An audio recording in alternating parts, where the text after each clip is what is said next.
We turn now to the second of two stories about the growth of offshore wind farms and the questions surrounding their impact.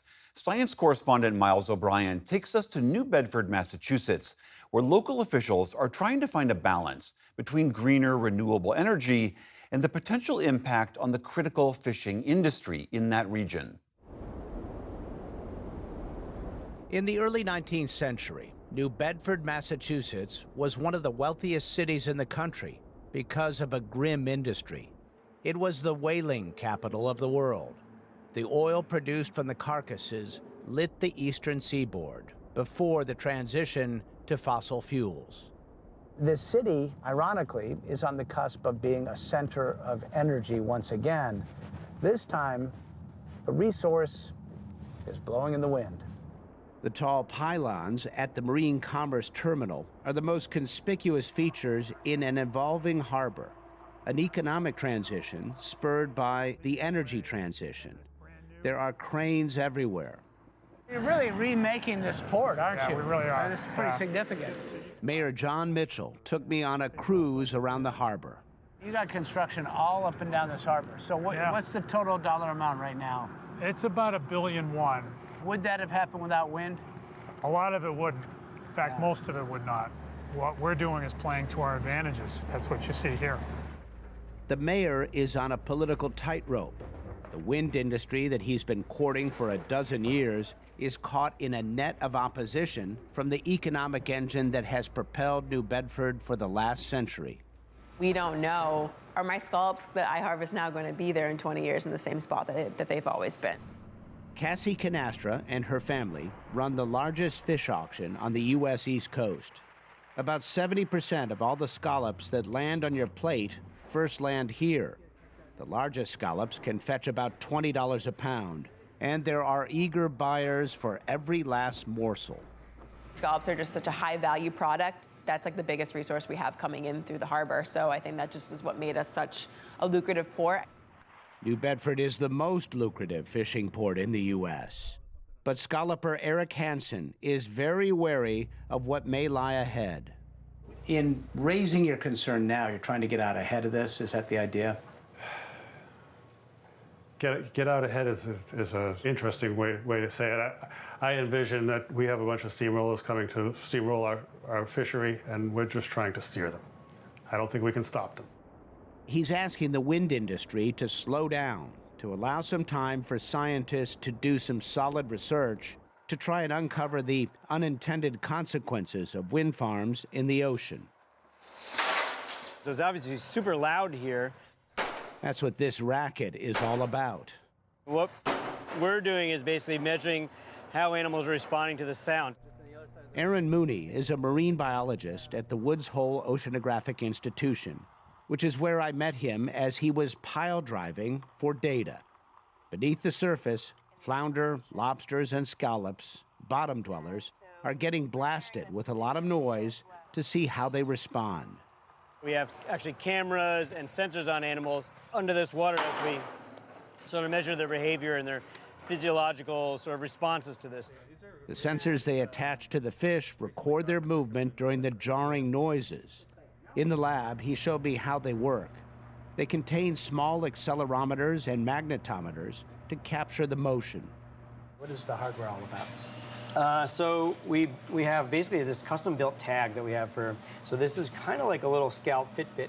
On the back here is just... Scallop Fitbit. Yeah, a scalp Fitbit. So it allows us to get the movement patterns and energetics of the scallop. They've been conducting tests like these for 3 years. They started with squid and black sea bass. Can we say for certain that it causes stress in these animals? So it really depends on which species and the context that they're in. And what they're doing. So resting squid were very sensitive to the sound. Mating squid couldn't care less. Scallops close tight each time a pile driver strikes. Those responses, repeated again over hours and days, can be really stressful to the animals. So we think that may tire them out and make them more susceptible to predation. The pedestals that wind turbines sit on are 30 feet in diameter, and each requires about 2 hours of pile driving to be firmly planted in the seafloor. The Biden administration's goal of 30 gigawatts of offshore wind equates to about 2,500 turbines. Mooney is hopeful his work will lead to a more informed construction strategy.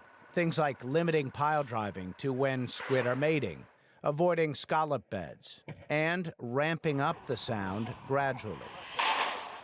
At the beginning of a day, start with a low amplitude sound and then just increase that over the course of, a few minutes. And so you kind of give those animals a warning that that's coming. There are a lot of missing pieces to this puzzle. 27 miles off the coast of Virginia Beach, Brendan Rundy is angling for answers. I got one on, Cap. He's a fisheries biologist with the Nature Conservancy. This is the site of the Coastal Virginia offshore wind farm. When complete, it will be the largest in the U.S. He and his team are catching sea bass and attaching acoustic tags to them. This is the part that might be a little uncomfortable for some viewers. The pinging signals they emit are captured by a few dozen acoustic receivers on the seafloor amid the turbines. And those receivers are constantly listening for the very specific frequency that our tags are pinging. The system allows him to track the fish. In addition, he has installed hydrophones to measure the underwater sound. Awesome. Away she Goodbye. goes. Comparing the spikes in decibels to the movement of the fish may fill in some blanks. Maybe they'll hunker down near the seafloor, and if that does happen, how long does it last? Another possible response is that black sea bass and the other fish we're tagging might simply leave the area when pile driving happens. But it's very likely they'll come back. Rundy says these fish are actually attracted to the turbines, which become artificial reefs. The structure that's created by these offshore wind turbines is great habitat for a lot of different species. As a recreational fisherman, I, for one, am looking forward to having all of these structures. While scientists try to get some real data, many opponents of offshore wind are peddling alternative facts. Donald Trump is leading the chorus, vowing to try and stop offshore windmill construction. This is why in New Bedford, Mayor Mitchell has carefully tailored his pro-wind argument around economic development, jobs, not the climate emergency. He thinks this has created a firmer foundation of support now that the political winds have shifted in Washington.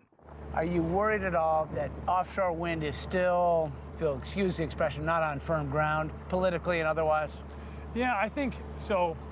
I guess the question about offshore wind fundamentally is how rapidly it will deploy.